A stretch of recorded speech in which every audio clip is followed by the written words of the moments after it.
नवाज शरीफ के चाहने वालों, नवाज शरीफ को मानने वालों, नवाज शरीफ का साथ देने वालों, सरगोदा को मरियम नवाज का सलाम, सरगोदा को नवाज शरीफ का सलाम। मेरी बहनें इतनी बड़ी तादाद में आई हैं, मैं सबको मेरी तरफ से बहुत बहुत प्यार। और यहाँ ये स्पेशल मेरा भाई बैठा है, माजूर है, अल्लाह ताला इसको शिफा दे, नवाज शरीफ का झंडा पकड़ के बैठा है। मेरी तरफ से आपको बहुत बहुत दुआएं। और वो सोशल मीडिया टीम बैठी है, सरगोदा के सोशल मीडिया के शेर बैठे, आप सबको शाबाश। डाल में मेरे भाई, बुजुर्ग, बच्चे सब शामिल है, आप सबको मेरी तरफ से सलाम। मुश्किल से मुश्किल वक्त में भी सरगोदा ने नवाज शरीफ का साथ नहीं छोड़ा। तो सरगोदा वालों सुन लो, नवाज शरीफ भी आपका साथ कभी नहीं छोड़ेगा। इंशाल्लाह सरगोदा के साथ खड़े थे, खड़े हैं और खड़े रहेंगे इंशाल्लाह। सरगोदा वालों, आज मुझे बड़ी खुशी हुई देखकर कि सरगोदा न सिर्फ नवाज शरीफ का चाहने वाला है, बल्कि ये जो बैनर्स, प्लेकार्ड्स और ये जो इंसाफ का तराजू आज सरगोदा ने उठाया हुआ है, पता चल गया है, सरगोदा सब जानता है। मैं तो आपके पास आज पाकिस्तान और नवाज शरीफ का मुकदमा लेकर आई थी, मुझे नहीं पता था सरगोदा पहले ही सबको। सरगोदा वालों, आज मेरी बात बहुत गौर से सुननी है। जो बात आज मैं आपको बताना चाहती हूँ वो बहुत गौर से सुनने की है, वादा करो सुनोगे ना। हम जब से ये घड़ी चोर हुकूमत छोड़कर गया, हमारे कान पक गए सुन सुन के साजिश हो गई, साजिश हो गई, साजिश हो गई। आज मैं सरगोदा के जरिए कौम को बताऊंगी कि जो साजिश हुई थी वो असल में नवाज शरीफ के खिलाफ हुई थी। साजिश करने वाले कौन थे, स्क्रीन पे तस्वीरें लगाओ जरा, सरगोदा भी देखे।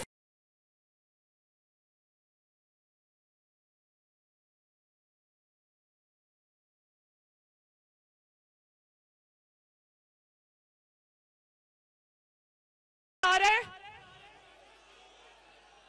5 का टोला नजर आ रहा है, जो स्क्रीन पर नजर आ रहे हैं। आज पाकिस्तान के हालात के ये जिम्मेदार है।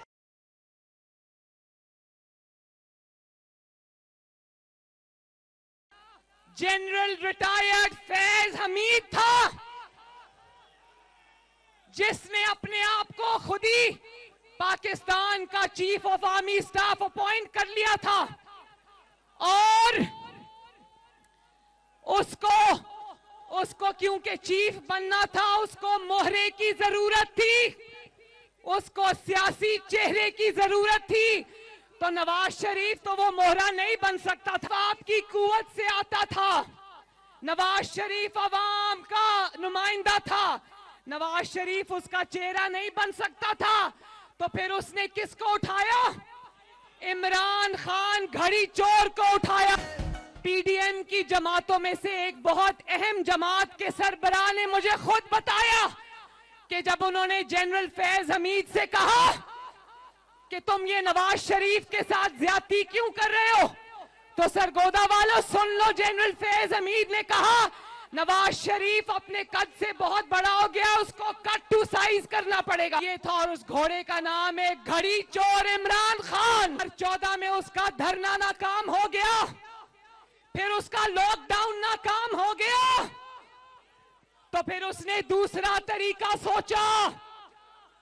फिर उन्होंने अदलिया में से वो जज उठाए, ये जज उठाए उन्होंने अदलिया में से, और इन्होंने कहा जो कॉम्प्रोमाइज जज था, जो करप्ट जज था, चाहे वो खोसा हो या वो साकिब निसार हो, बाबा जहमत हो या वो इजाजुल एहसन हो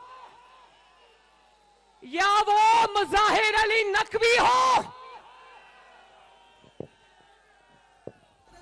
अजमत सईद हो, वो इजाजुल एहसन याद है ना, अब चीफ जस्टिस बनने के ख्वाब देख रहा है, वो पैनामा बेंच में बैठा था, नवाज शरीफ को नाअहल करने वालों में बैठा था, और आज तक नवाज शरीफ को नाअहल हुए हुए 5-6 साल गुजर गए, लेकिन आज भी कोई भी नवाज शरीफ के खिलाफ मुकदमा हो, आज भी जज बनकर बैठा होता है उसमें।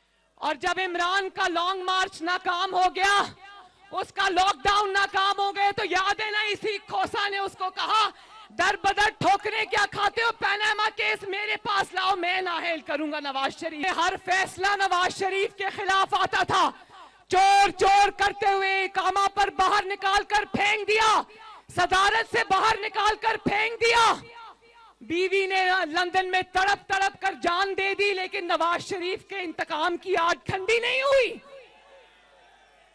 मुस्लिम लीग नून के सारे लीडरान को चुन चुन कर नाअहल किया।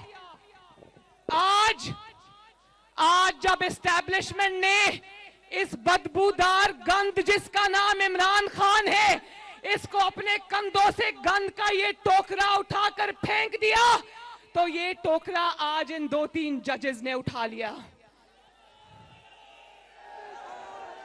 आज जब इमरान खान का लॉन्ग मार्च नाकाम हुआ, असेंबलियों से उसको बाहर आना पड़ा, उसको इस्तीफे देने पड़े, उसकी हर कॉल नाकाम हुई, तो उसको वापस लाने का बीड़ा इन 2 जजेस ने उठा लिया।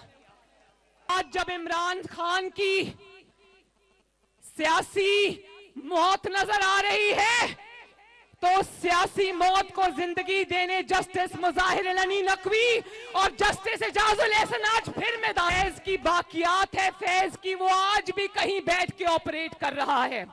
और ये मैं बता दूं सरगोदा वालों, फैज को इमरान खान से मोहब्बत नहीं है, ये सब वो इमरान खान से मोहब्बत के लिए नहीं कर रहा, ये सब उसके जराइम का खौफ है जो उसने 5 साल में किया। और दीदा हमीद जानता है कि उसने अरबों रुपया बनाया, वो अरबों रुपया उसने फिर दुबई में और बाकी गल्फ कंट्रीज में मुंतकिल किया।